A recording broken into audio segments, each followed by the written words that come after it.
You don't need a massive house to live big. You just need smart design choices. For a list, you need to watch this video. As an architect, I've contributed turning small, tiny apartments into open, stylish homes. And I've seen a lot of big properties feel cluttered and quite unlivable. Why is that, you might ask?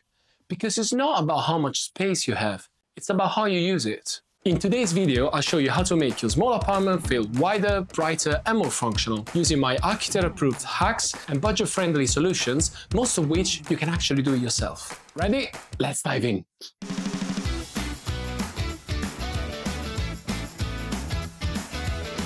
Before we talk about furniture and layout, let's talk about mindset, shall we? Because the way you think about your home changes everything. One of the biggest mistakes that my clients do is try to fit a big house lifestyle into a small home. Instead of mentally fighting for more space and status, try to work with what you've got. You'd be surprised to realize how much square footage you could gain if you apply the tips I'm gonna show you in this video. So let's start from scratch. This is a typical compact living room, about 36 square meters or 387 square feet. Kind commonly found in small flats and apartments in London and other cities around the world. Let's assume it measures 6 meters by 6 meters and contains a linear kitchen, a sofa facing a TV mount, 3 standard sash windows, and a door that leads into the corridor. Too small? Yes. But as we know, the problem is not the size, it's how you use the space. Today, I'll show you architect hacks that will completely transform this room without breaking the bank. Stick around until the end because I'm gonna show you a pro tip that most people overlook that will completely change the way the space feels. All right, let's go.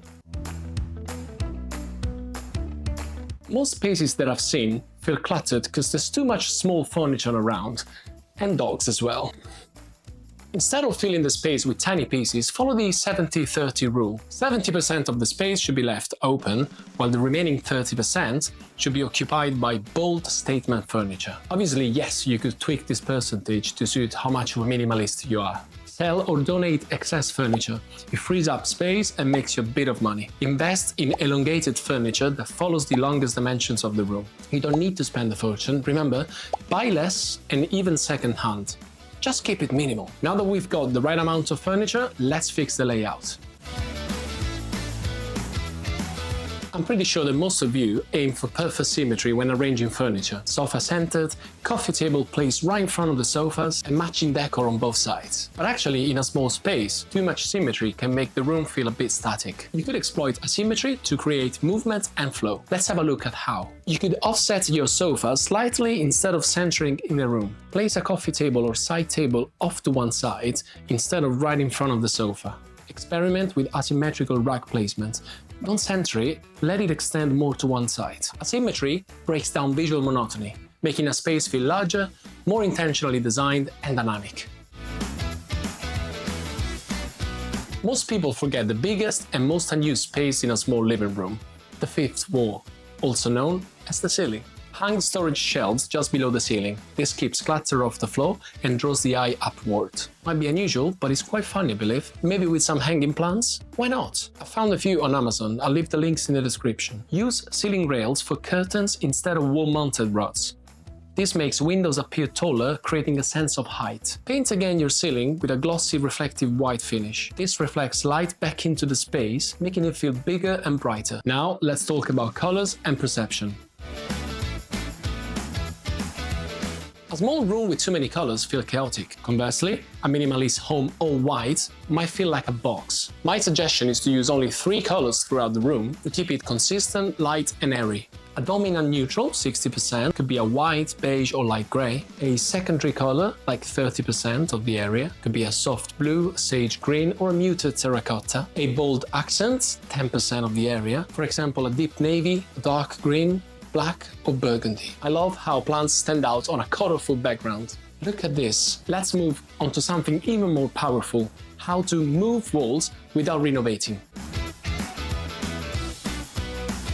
Do you want to make your tiny living room feel twice as big without moving a wall? Well, good luck with that. Let me know how you do it. I'm joking. Let's see how we can use mirrors to expand the space. You can place a large mirror directly opposite a window. This reflects natural light and makes the room feel brighter and deeper. Or you could place mirrors towards open spaces. Instead of reflecting clutter, position them to show doorways, hallways, or other rooms to create a visual extension. Do not buy small decorative mirrors, just get a large mirror that makes a bigger impact. If large mirrors are placed strategically, they double the space and light, making even the tiniest room feel large. Architects never rely on just one overhead light. Why? Because it flattens the space, making it feel small and lifeless. Instead, we use hidden lighting to create depth, add warmth, and visually expand the room. Place LED strips behind your sofa or shelves. This pushes the walls back, making the space feel larger. Use uplighting light fixtures along walls instead of traditional lamps. These would visually lift the ceiling and eliminate harsh shadows. Go for warm indirect lighting to create soft shadows and depth, giving the room a cozy but open feel. By concealing the light source, you enhance the space without the visual clutter, making a home feel bigger and more intriguing. You might have noticed that most living rooms are designed the same way. Everything revolves around the TV screen, making the room feel static and a bit boring. But what if you flipped the layout, making the room feel more dynamic and specifically designed for living? Try this instead. Turn your seating toward the window. This naturally expands the perception of the space and makes the room feel more open. Float your sofa in the middle of the room instead of pushing it against the wall. This creates a structured, intentional layout. Remember to place the TV on a mount so it's there when you need it, but not the focus of the room. When you free your living room from the TV, you'll unlock a better flow and a space that feels bigger and more flexible. Thanks for watching the video so far, and as promised, here's my 8th pro tip. A room that feels flat and heavy will always feel smaller. But what if you could make everything look lighter and more open? Architects use a thing called visual weight reduction to make buildings feel more airy and elegant. For example, the concepts of pilotis from Le Corbusier. But I also think that we could apply this to interior design. When more of the floor is visible, the space feels instantly larger and better designed. You can opt for a sofa with raised legs to allow for more floor visibility, creating an illusion of spaciousness. The Morabo sofa is a great example, featuring sleek legs that elevate the sofa, making the room feel more open.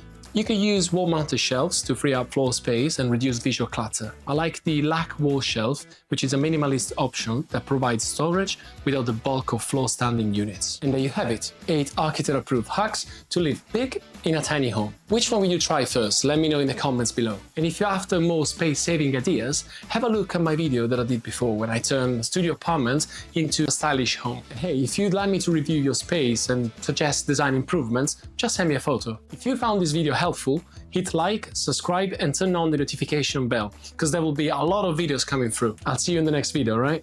Ciao!